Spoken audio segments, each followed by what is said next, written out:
Hi, Coach Joel here. Welcome to our team's parent and player presentation.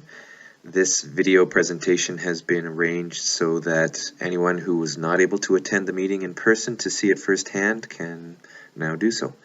Also, there may be those of you who were at the meeting and would like to review the content again. The purpose of this presentation is to share the philosophy and technical direction behind this program.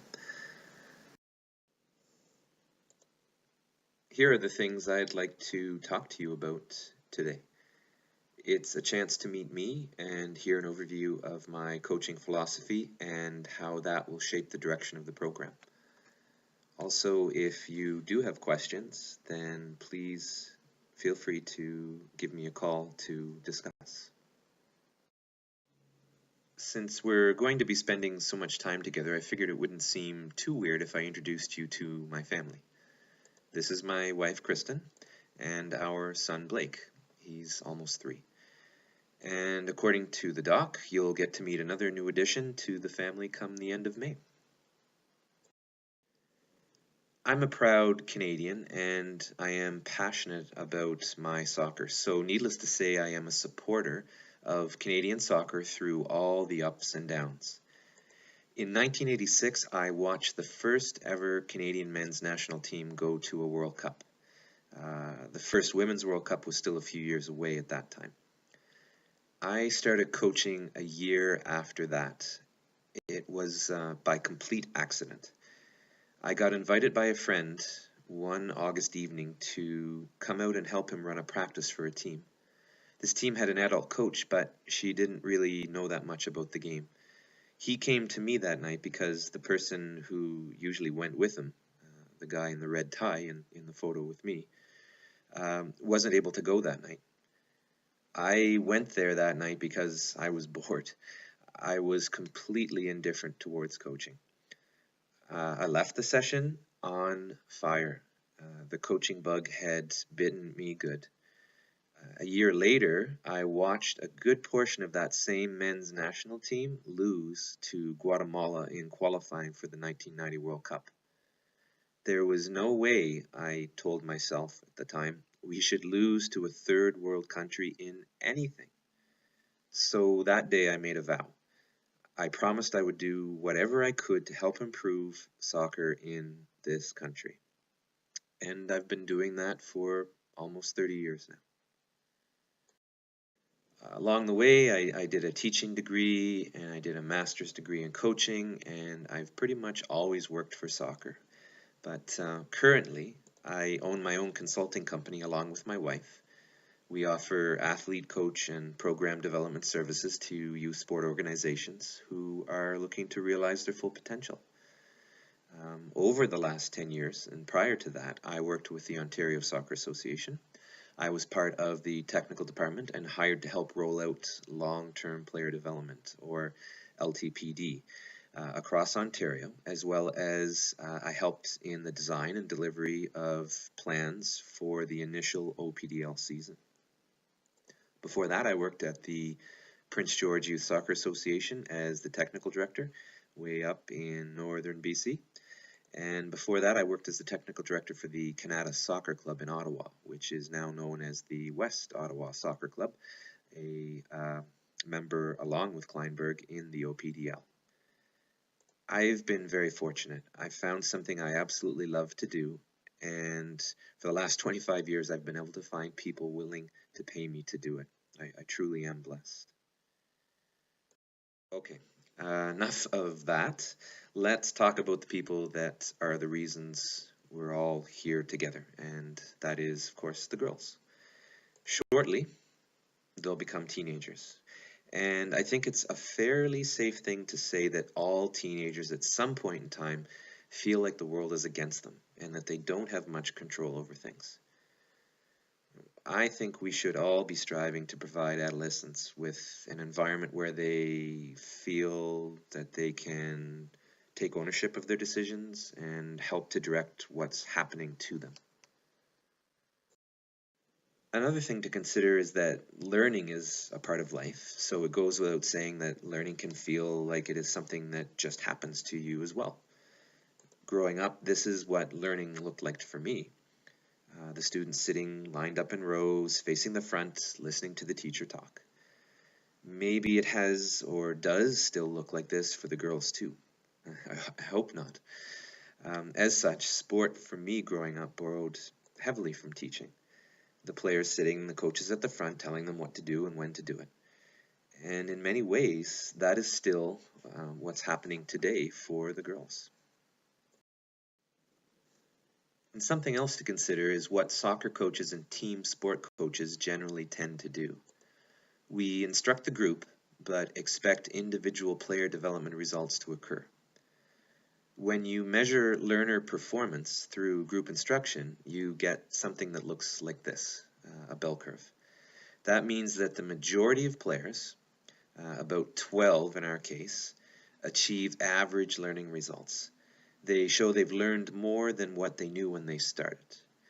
However, there is also a small portion of learners, around 3 players in any given situation, that were never really challenged from the beginning because they were already competent at the task. Worse, there is a small portion of learners, again around 3 or so players, at the other end that even after the task has been completed are still struggling to know and do what the others already know and do. And yet our gut would probably be in line with the claim that individual instruction, or one-to-one, or tutoring as it can be called in schools, is far superior to group instruction like classroom teaching or coaching a team sport like soccer. Even the lowest performing learners receiving individual instruction perform better than the majority of learners receiving group instruction. So the question is, can coaches devise learning conditions that will enable the majority of players, even though we use group instruction, to attain levels of achievement that at present can only be reached under good one-to-one or individual instruction conditions? So, instruction is still seen as the instructor controlling all the knowledge and disseminating it to the learners who absorb it all passively, while the instructor gives the same lesson to all the group regardless of where each individual learner is currently positioned. This is what a 20th century approach to learning has looked like. I would like to offer something more modern, a 21st century approach to learning. This is interesting. Here are 9 careers that didn't exist a decade ago. And one of them, in the bottom left-hand corner, social media manager, that, if you believe what you read, may not exist any longer in another decade. The point here is that the world is changing so much and is so complex. We need to somehow prepare youth today for a future that is unknown and uncertain. For the birth of careers that do not exist now, or the disappearance of careers that do exist right now. These are the 6 21st century learning skills that have been put forward by educators as a good way to solve that complex future problem. How, as adults, do we prepare our kids when we're really not sure what to prepare them for? Well, teach them these 6 skills. So whether we're on a soccer field or in a classroom or in the community, regardless of what is happening in that environment, we can use these 6 skills to govern and help us make decisions in a good way. So critical thinking is what I call the BS monitor. It's your ability to hear a story, collect the facts, and then make an independent decision about the story. Communication and collaboration are important because, well, we know most work involves you working with others. This is something that I know I didn't get to learn when I was in school. Learning how to learn absolutely changed me. Once you understand how the brain works, it really makes it so much easier to figure out how to learn both efficiently and effectively. Growth mindset, the belief that intelligence is not a fixed trait, has been shown through research to be an important challenge to the belief that you are born with your talents and cannot change them. While it is true that you are born with some of your talents, it is also true that you can shape and change those talents too. Technology means that we need to be digitally literate. That is something that youth today will be when they get to be adults. A current lack of digital literacy is a key reason why a position like social media manager exists as an important job right now. But technology also shrinks the world and brings us closer together, which requires us to be both culturally and community literate as well. So if passive learning was the 20th century approach, then active learning is the modern day answer. Just because I teach a player doesn't mean that learning happens. I can teach you, but I can't learn you. That is, unless I'm from the South, and then I can learn you real good. I own the teaching, the players own the learning, and if ever we hope the two to meet, I need to help the girls see that they need to take a more active role in their learning. Think about it. When you don't own something, you are not as invested in it. You don't care. Don't do as much about it. It's a different story when you are the owner, when you are responsible, when you are seen as the one who is accountable. You must take an active role in your learning. That is the message from me to the players. You must see the importance of being curious, of wanting to know about things, of always wanting to learn more. The thing is, we won't just throw the girls into the deep end and say, start taking an active role in your learning.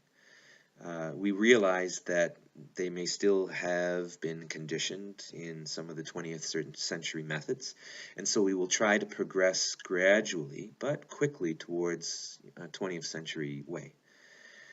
That means that right now we will do more of the directing and instructing. So we'll jump into the deep end and we'll say, here, look, see, this is what it's like. This is something that we've done a little bit at trials. And we'll do a little bit in the next couple of months of training. However, we will also start to ask the players for their opinion, or to answer questions, or to take some responsibility to set things up with our assistants. So in other words, now we'll get them in the deep end with us. And again, we've been doing this a little bit through the trials, and we'll do it a little bit through the first couple of months of training. This is the guiding, and it's an important next step in this sort of three-step process.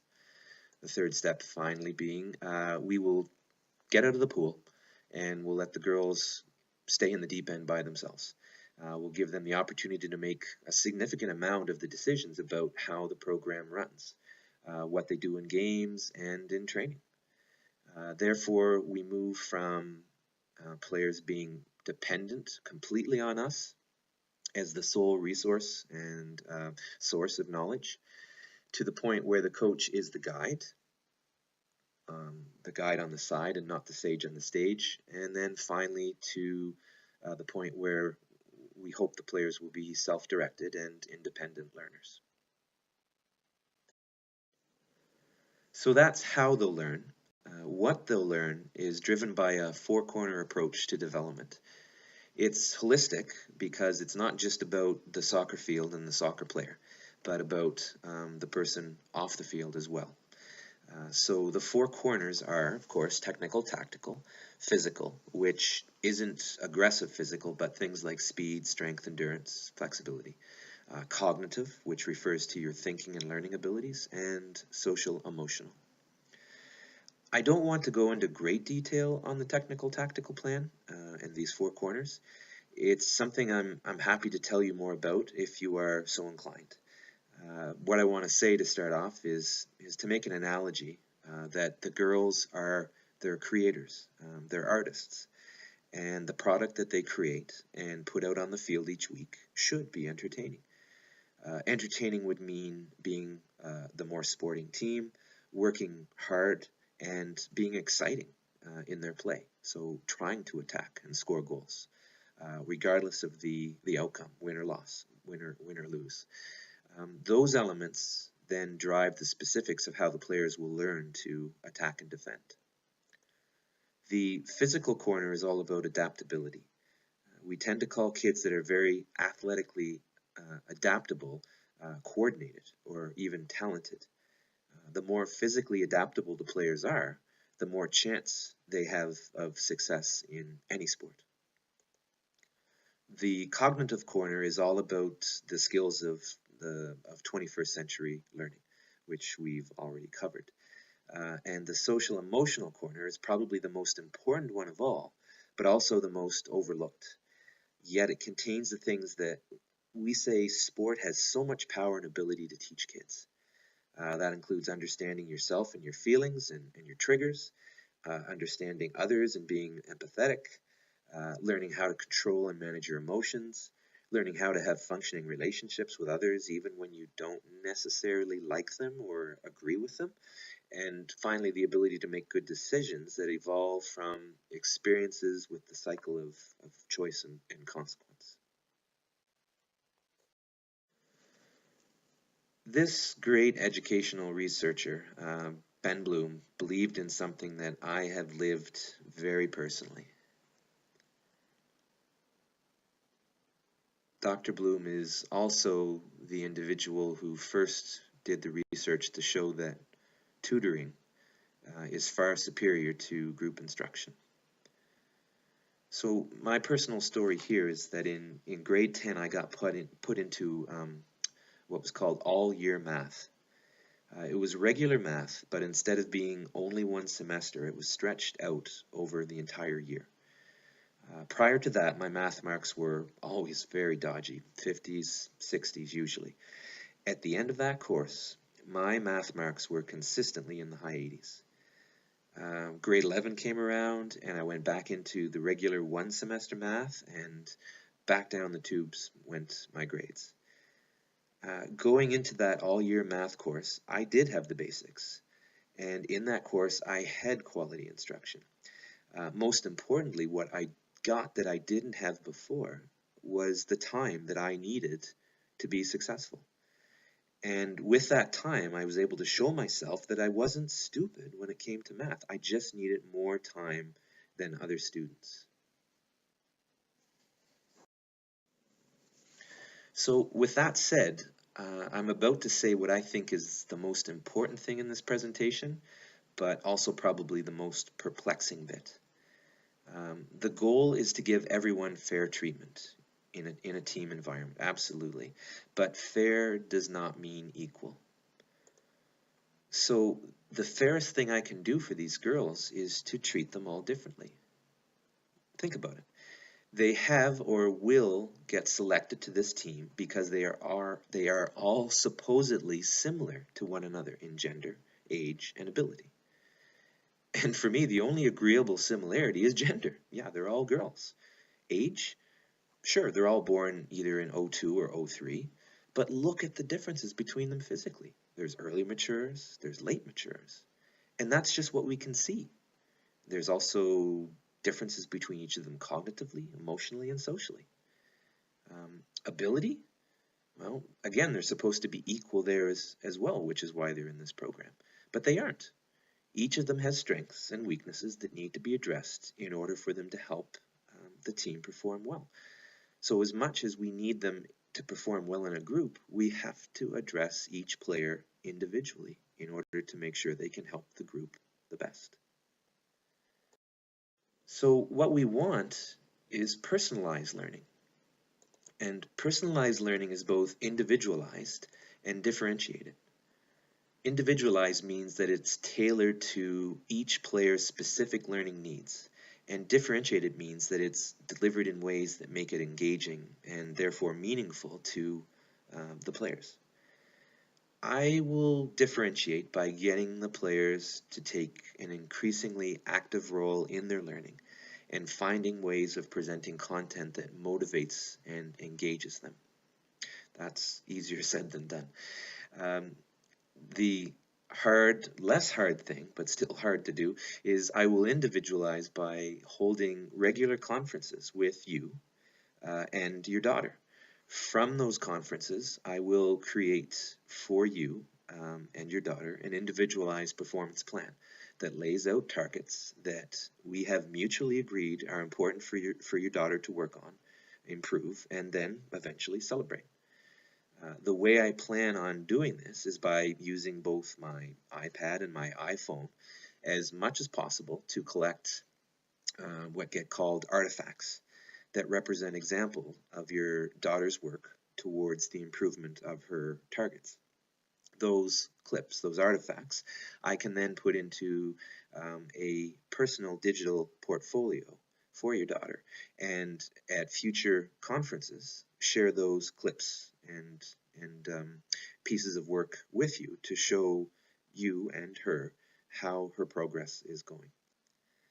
It's going to be challenging. I've never done this before, but I can take this risk, this big challenge now, because I have two excellent and extremely capable assistant coaches who will do most of the group instruction at training, while I focus on the individual, the one-to-one or the tutoring, which will either see me walking around the field, pulling girls out, working with them on things that I see, reminding them about things that they've set as their targets, or sitting down with you and your daughter and conferencing about her progress.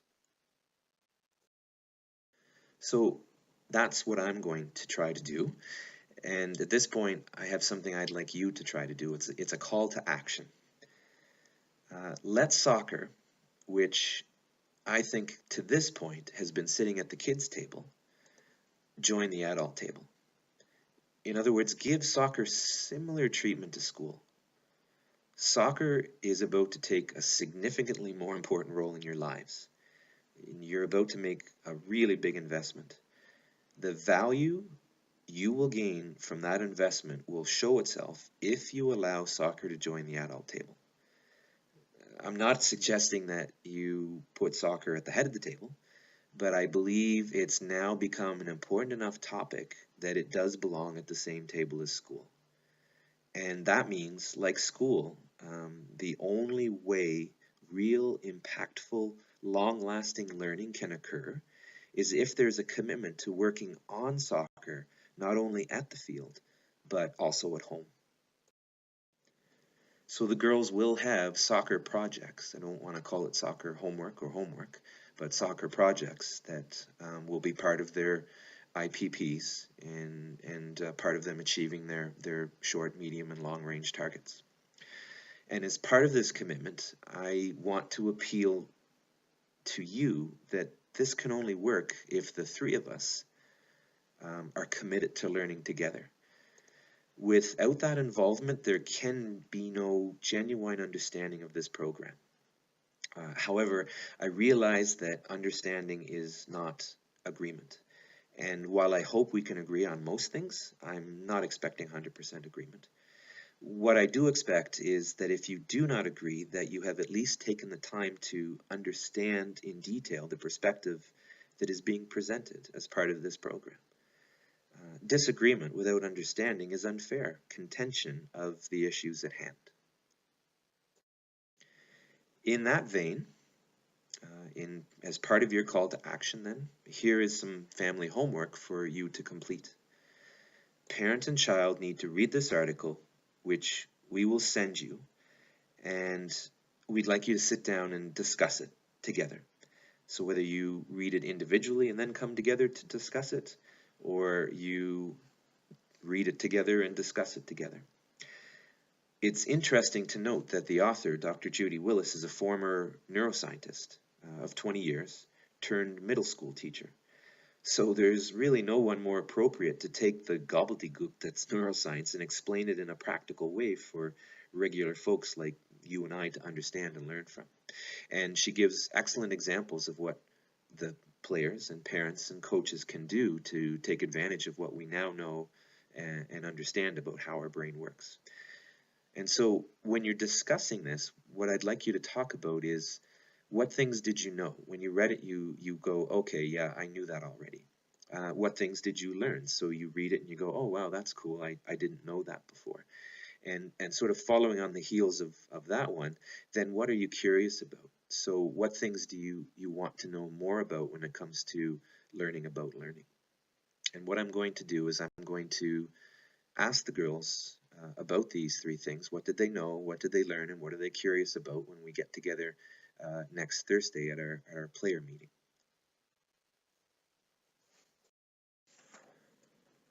As part of the individualized performance plan that I will create for each player, I first need to get some background information on both parents and players. With that said, I have a survey for parents to complete and a survey for the players to complete. These will come to you in the form of links.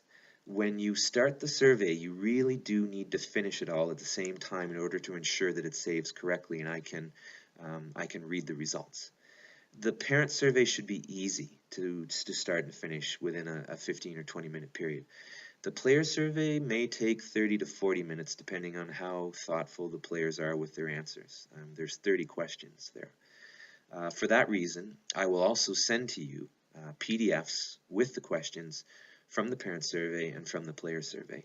That way you can read through the questions first, even write down your answers, and then go to the link and just input the answers that you already wrote down. So that way when you close the survey, we know for sure that the response will be recorded and I'll be able to access that. And as a reminder, we'll be using TeamSnap for all team logistics and communications. I'll be using 3Ring for creating each player's digital portfolio as part of their individual performance plan. So at some point here, you may see an email from me and or 3Ring, however it introduces itself, I'm not sure yet. So just if you do see that, then you'll know what it's referring to. It's not junk or something like that. If you'd like to observe this presentation again, which you're actually doing right now, then that means you've found it on my YouTube channel at KJ Sport Consulting. Finally, I know that some of you have already found my coaching blog, The Heretic Coach. I wanted to point it out to all of you as I will be sharing my thoughts there regularly regarding my coaching of this program and of the 2001 OPDL Girls team, for which I'm also the head coach. There's also plenty of other posts there that will give you further understanding of many of the topics that we've talked about in this video presentation. And as you can see, I do talk directly about my experiences with the team. I do so without mentioning the OPDL, without mentioning the name of the club, and without mentioning any player's name. That's it for me. Thank you. What are you curious about? If you've got questions or comments, please feel free to send me an email or give me a call to discuss.